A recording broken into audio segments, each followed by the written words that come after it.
Welcome to Oromia Media Network English News Update, broadcasting to you live. Today is Sunday, the 13th of September, 2020. My name is Toltu Tufa with technician Adil Usman. Today's bulletin is headlined with the following reports. Government atrocities intensify in Ethiopia. Political prisoners continue to face the injustice of Ethiopia's justice system. Oromo Thanksgiving Festival expected to go ahead this year in Bishoftu. Tigray election result rejected by Abiy Ahmed, and the US state resolution support investigation of Ethiopia's current leadership. And now for today's news. Government atrocities intensify in Oromia. The fourth round of protests in Oromia completed with success. Repeated transport bans and market boycotts declared by the Qeerroo Youth Movement of Oromia is paralysing Ethiopia's economy, OMN has been told. The ban imposed by Qeerroo includes ceasing public transport and freight into and out of the capital city, creating unbearable tension.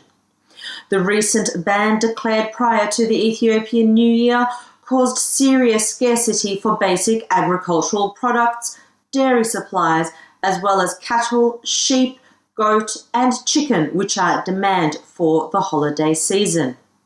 The price of chat, a recreational stimulant, skyrocketed during the holiday week.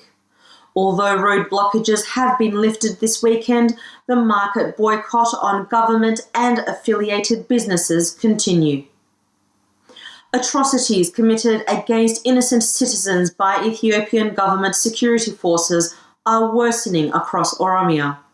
In the western Oromia city of Dambidolo town, locals have informed Oromia Media Network via telephone calls that 3 young adolescent civilians were shot and killed by the state special police forces. They also jailed several youth, accusing them of participating in the road blockage boycotts announced in early September. According to further local reports to Oromia Media Network, Wallo Oromos living in the Amhara region are being targeted by local and Afari militias, Amhara Special Police Force, and administrative services, including discrimination by healthcare workers.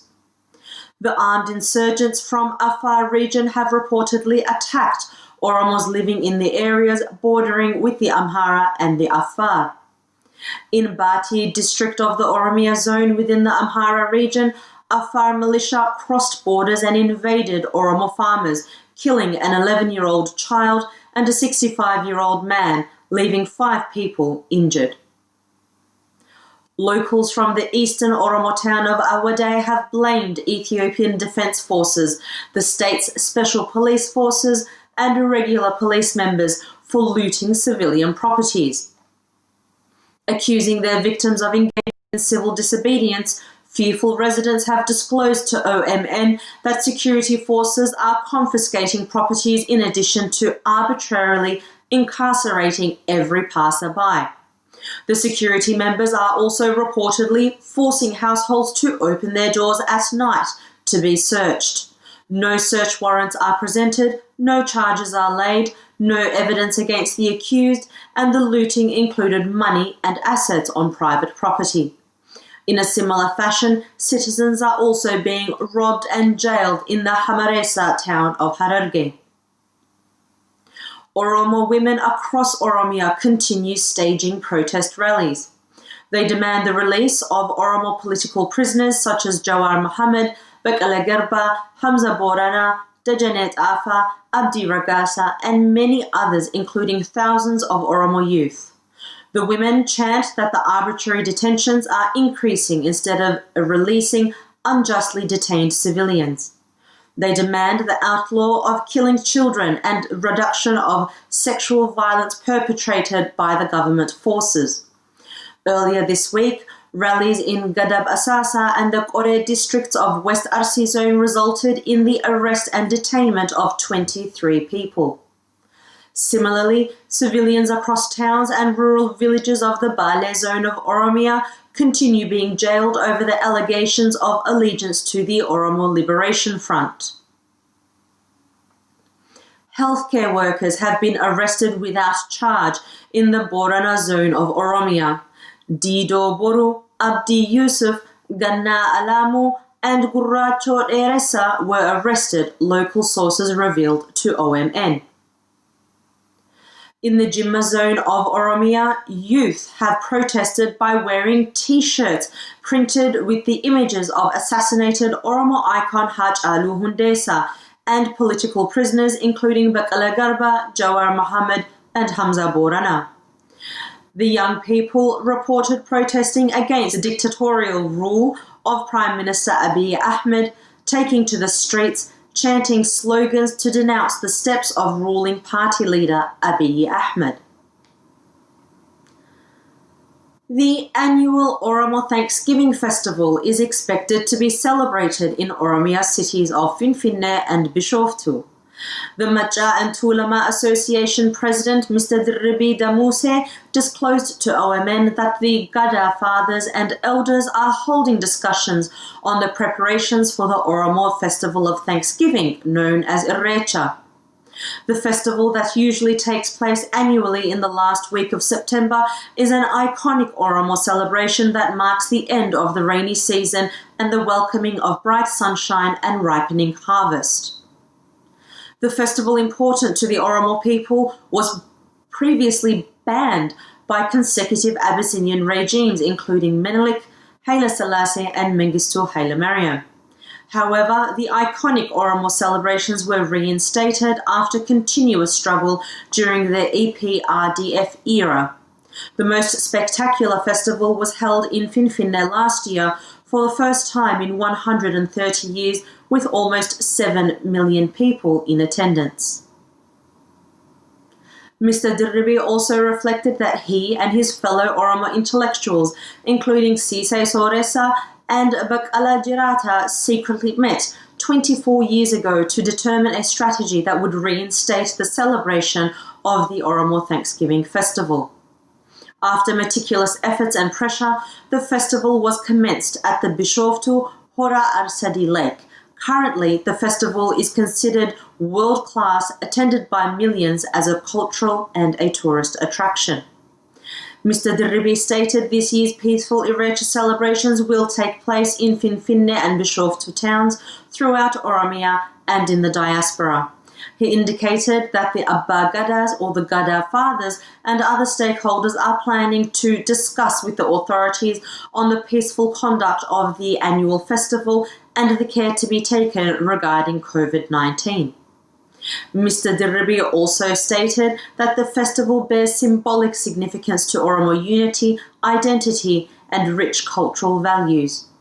Oromo communities around the world are also preparing for the Irrecha festival. Celebrations for the 2020 round of celebrations have commenced, with the city of Toronto in Canada having held its event on September the 6th. Update on political prisoners.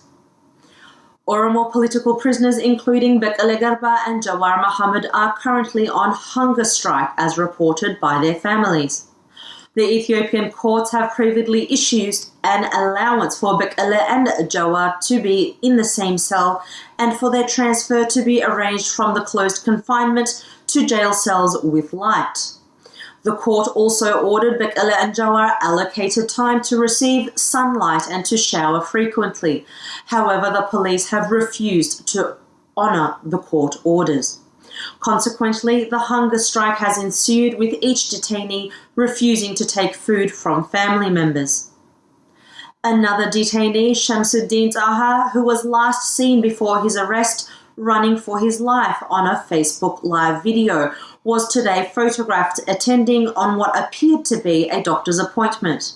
Reports from his lawyers state that Shamsuddin was taken 2 hours late to his doctor's appointment after the doctor had already left for the day. As a result, Shamsuddin was returned to prison without any treatment.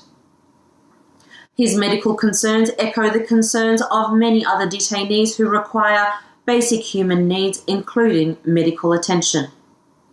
It appears that while the courts of Ethiopia make orders, the execution of the orders remain a mystery.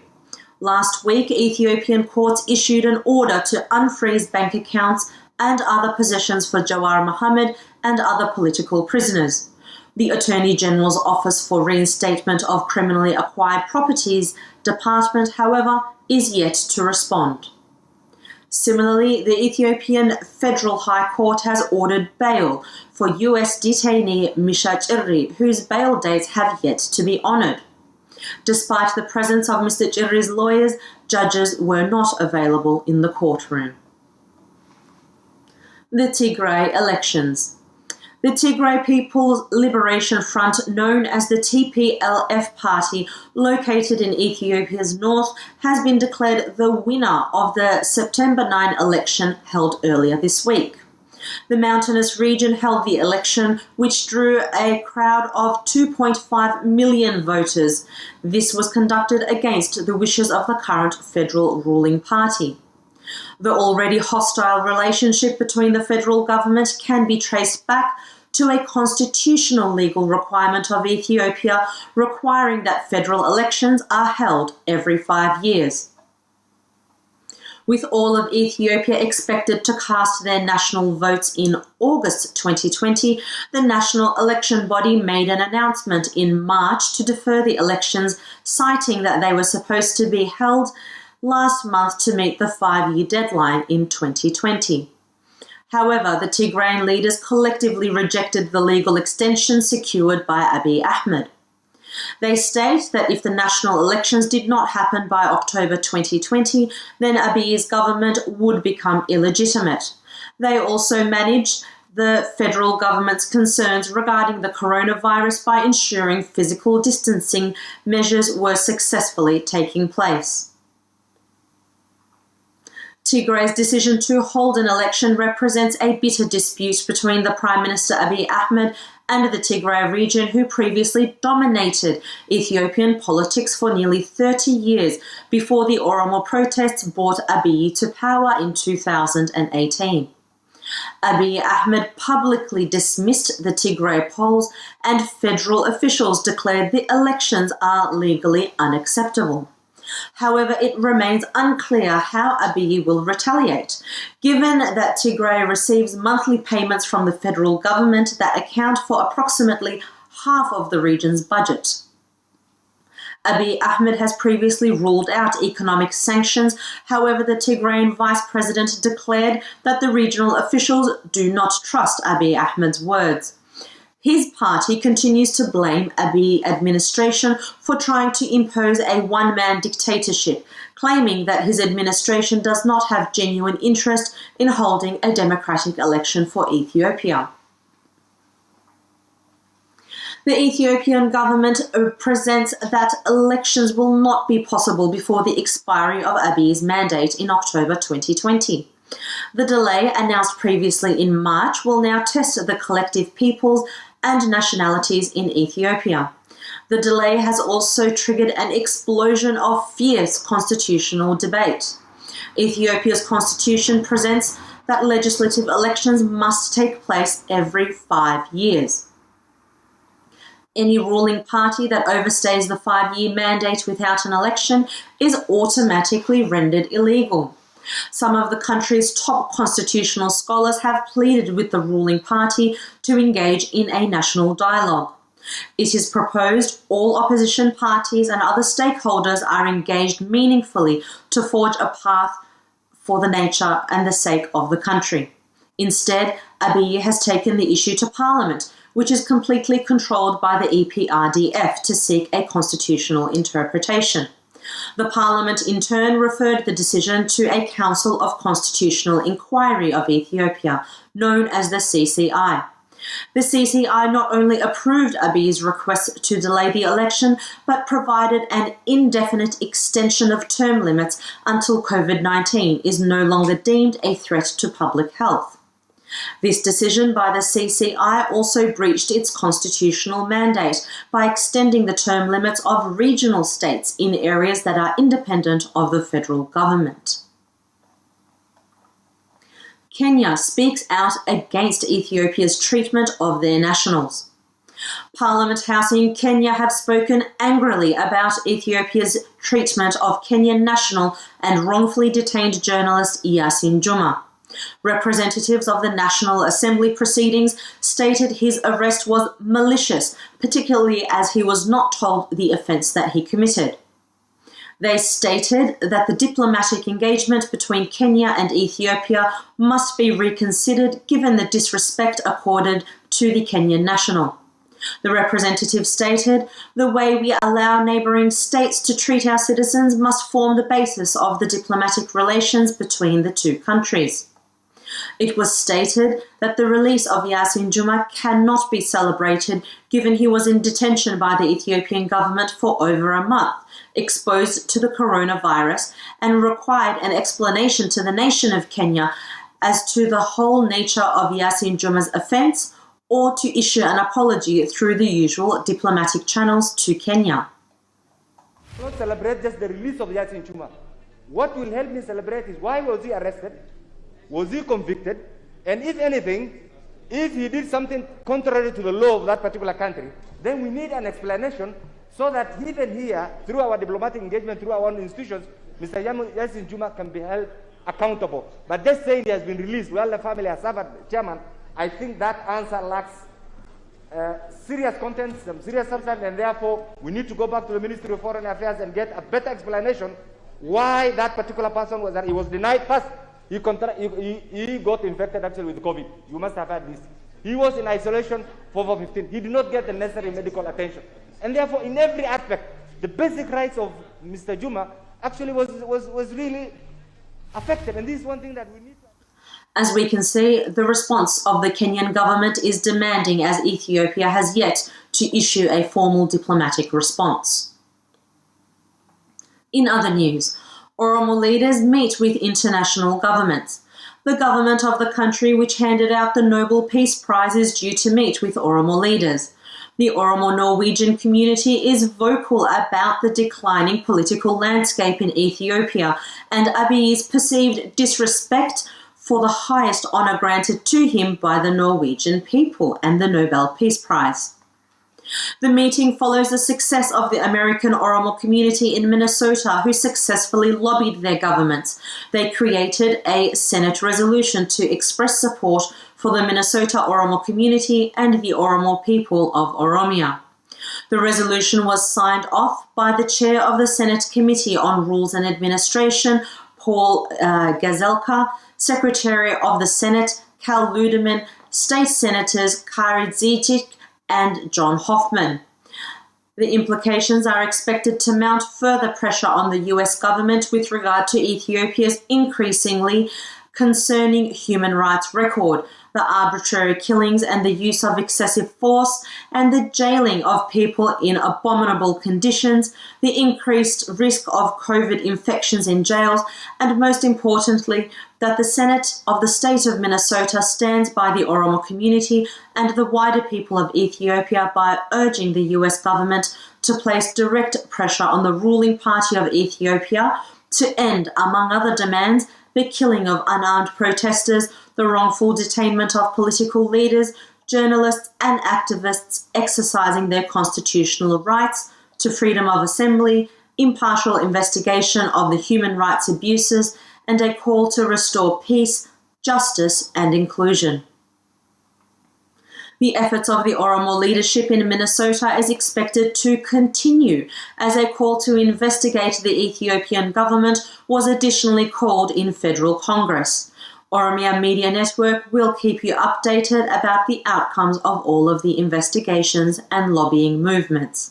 That's all the news for now. An English broadcast will return to you live on Oromia Media Network, but right now, stay tuned for further broadcasts on OMN.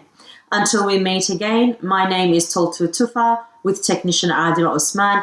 Take care, stay safe, and goodbye.